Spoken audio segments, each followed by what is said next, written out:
Sebuah momen merekam seorang bocah yang sedang belajar di jalanan dikala mencari nafkah.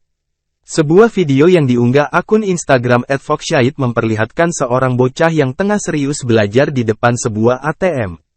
Bocah berbaju merah tersebut meletakkan bukunya di atas sebuah meja kecil yang diduga dibawa saat mencari nafkah dengan mengumpulkan barang bekas. Tak ditemani siapapun, bocah tersebut hanya didampingi sebuah gerobak berwarna hijau yang dipenuhi botol bekas dan barang bekas yang sebelumnya telah dikumpulnya sebelumnya. Sontak video bocah dan barang bekas tersebut menuai berbagai komentar netizen yang salut dengan usaha bocah tersebut.